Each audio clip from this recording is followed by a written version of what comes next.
दोस्तों, ऊँट एक ऐसा जानवर है जिसे किसी भी परिचय की आवश्यकता नहीं है। इंसानों ने ऊँटों को पालना प्राचीन काल में ही शुरू कर दिया था। ये इंसानों द्वारा लड़ी गई विभिन्न लड़ाइयों में इंसानों का साथी रहा है। वर्तमान में भारत समेत अनेकों देशों की फौज रेगिस्तानी इलाकों में ऊँटों की मदद से ही गश्त लगाती है।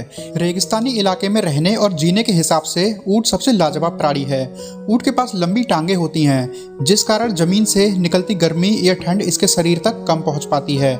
इसकी भौहें 10 सेंटीमीटर लंबी होती हैं ताकि इसकी आंखों में रेत ना घुस पाए। जब इन्हें पानी मिलता है तब ये करीबन 150 लीटर पानी एक ही बार में पी जाते हैं। उसके बाद ये चिलचिलाती गर्मी में भी हफ्तों तक बिना पानी पिए आसानी से रह लेते हैं। हम इंसानों के शरीर में 60% पानी होता है।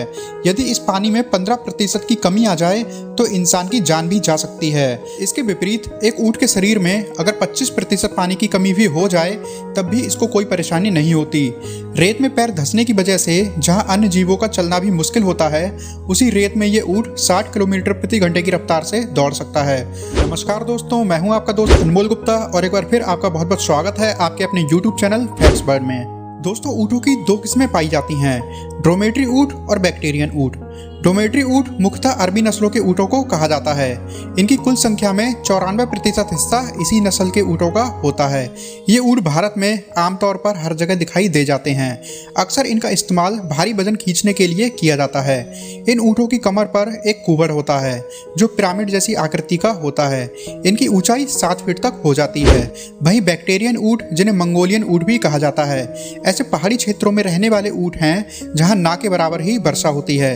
इनकी कमर पर 2 कुबर होते हैं और ऊंचाई के मामले में ये 11 फीट तक हो सकते हैं। दोस्तों, बैक्टीरियन ऊँट की एक जंगली किस्म भी पाई जाती है जिसे वाइल्ड बैक्टीरियन ऊँट कहा जाता है। ये ऊँट भारत के लेह लद्दाख समेत मध्य एशियाई देशों में पाए जाते हैं। भारतीय सेना इस ऊँट का इस्तेमाल चीन की सीमा पर निगरानी रखने के लिए करती है। ये ऊँट कम ऑक्सीजन वाले हाई एल्टीट्यूड क्षेत्र में रहने के हिसाब से माहिर हैं। दोनों ही किस्मों के ऊँटों का वजन आमतौर पर 400 किलो से 700 किलो तक हो जाता है। इनकी अधिकतम उम्र 40 साल के आसपास ही होती है। दोस्तों, आमतौर पर लोगों की ये धारणा है कि ऊँट के कुबर में कोलेस्ट्रॉल रहता है, किंतु ऐसा नहीं है। ऊँटों का कुबर मुख्यतः रूप से सैट अर्थात चर्बी से बना होता है। चाहे रेगिस्तान हो या ऊंचे पहाड़, ऊँटों के रहने के स्थान इतने दुर्गम होते हैं कि इस जीव को लंबे समय तक भूखा रहना पड़ सकता है। भूखा रहने के दौरान अपने कुबर में जमा चर्बी से ही ऊँट के शरीर को ऊर्जा मिलती है। दोस्तों, रेगिस्तान में उगने वाले कैक्टस कांटों से भरे हुए होते हैं। हम यदि उन्हें छुए भी तो हम जख्मी हो जाएंगे, लेकिन ऊँट बड़े मजे से इन कैक्टस के पौधों को कांटों समेत खा जाता है। असल में ऊँट के बड़े होठ बेहद लचीले होते हैं जो कांटों के हिसाब से ढलकर कांटों को मोड़ देते हैं। साथ ही इसके मुंह के अंदर पंक्तिबंद रूप में बेहद कठोर संरचना पाई जाती है जिसे पेपली कहा जाता है। यह संरचना इतनी मजबूत होती है कि नुकीले कांटे भी इससे टकराकर टूट जाते हैं। दोस्तों, जहाँ तक खाने का सवाल है तो ऊँटों से एक बेहद ही हैरतअंगेज बात जुड़ी हुई है। वो ये है कि ऊँट सांपों को भी खा जाते हैं। दरअसल ऊँट को एक बेहद ही अनोखी बीमारी होती है जिस वजह से उनके पैरों और मुंह में दर्द होने लगता है। ऊँट इस बीमारी के चलते आसमान की ओर देखते रहते हैं और उनके आंखों से आंसू निकलते रहते हैं। इस बीमारी से प्रभावित ऊँट खाना पीना बंद कर देते हैं और कुछ सप्ताह में ही भूख और प्यास के चलते उनकी मृत्यु हो जाती है। माना जाता है कि अगर इस बीमारी से प्रभावित ऊँटों को जहरीला सांप खिला दिया जाए तो सांप के जहरीले प्रभाव से बीमार ऊँट कुछ घंटों में ही सर्वसत हो जाते हैं। इसलिए खाड़ी देशों में अक्सर बीमार हो चुके पालतू ऊँटों का जबरन मुंह खोलकर उनके मुंह में सांप डाल दिया जाता है।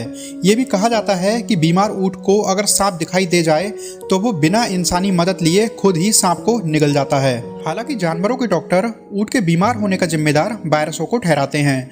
डॉक्टरों का कहना है कि असल में वायरस से प्रभावित हुए सभी ऊँट नहीं मरते, बल्कि कुछ ऊँट खुद ही ठीक हो जाते हैं और ये ऊँटों को जबरन सांप खिलाने की परंपरा महज एक अंधविश्वास है।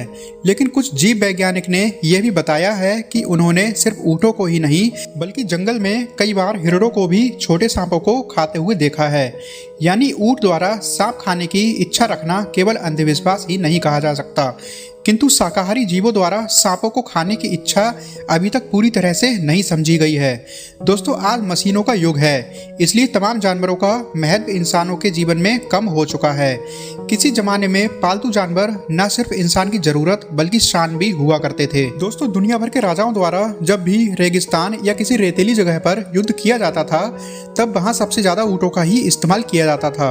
हाथी के बाद युद्ध में ऊंटों को ही सबसे खतरनाक जानवर माना जाता था। वास्तव में घोड़े तो ऊंटों से बेहद डरते थे, इसलिए घुड़सवारों की सेना ऊंटों की सेना के सामने कहीं नहीं ठहरती थी। पर्सिया के साइरस द ग्रेट को जब पता चला कि घोड़े ऊंटों को देखकर भाग खड़े होते हैं, तो उन्होंने बड़े पैमाने पर युद्ध में ऊंटों का इस्तेमाल किया और अनेकों लड़ाइयां जीती। हालांकि भारतीय राजाओं ने ऊंटों का वैसा इस्तेमाल नहीं किया जैसा किया जाना चाहिए था। भारतीय राजाओं ने ऊंटों की बजाय हाथियों के साथ घोड़ों के इस्तेमाल पर ज्यादा जोर दिया। राजपूत राजाओं द्वारा घोड़ों को ऊंटों से ज्यादा महत्व देना अपने आप में काफी अनोखी बात है, क्योंकि राजस्थान के गर्म मौसम और रेतीली और पथरीली जमीन में ऊंट घोड़ों की तुलना में कहीं बेहतर साबित होते। दोस्तों, माना जाता है कि भारत में केवल 2 कुबर वाले मंगोलियन ऊंट ही कुदरती रूप से पाए जाते हैं। एक कुबर वाले ऊंट और घोड़े दोनों ही जानवर मूल रूप से अरब देश के जीव हैं, लेकिन घोड़े करीब 5000 BC से ही भारत में आ चुके थे, जबकि अंदाजा लगाया जाता है कि भारत में सर्वप्रथम ऊंट 711 ईस्वी में मोहम्मद बिन कासिम के काफिले के साथ आए थे। भारत में आने पर ऊंट भारत में रच बस गए। राजस्थानी संस्कृति में ऊंटों का महत्व बेहद अधिक है। राजस्थान में ऊंट पालने के लिए रेवाड़ी जाति प्रसिद्ध है। यहाँ के लोक गीतों में भी ऊंटों का महत्व देखा जा सकता है। देश में 80% ऊंट राजस्थान राज्य में ही पाए जाते हैं। राजस्थान सरकार ने 30 जून सन 2014 को ऊंट को राजकीय पशु का दर्जा दिया था एवं ऊंटों को मारने तथा उनका मांस बेचने पर पूर्णतः प्रतिबंध लगा दिया था। लेकिन इसके बावजूद भी पिछले कुछ दशकों के दौरान ऊंटों की संख्या भारत में तेजी से घटी है, जिसका मुख्य कारण इंसानों द्वारा ऊंटों को कम पाले जाना है। इस जानवर ने सदियों से इंसानों के साथ ही जीवन जिया है, इसलिए बिना इंसानी संरक्षण के ऊंट अपना जीवन कुशलता से नहीं जी पाते हैं। वस्तुतः ऊंट और इंसान एक लंबे समय तक एक दूसरे का साथ निभाते आ रहे हैं। उम्मीद है ये सिलसिला आगे भी जारी रहेगा। वीडियो देखने के लिए आपका बहुत बहुत धन्यवाद।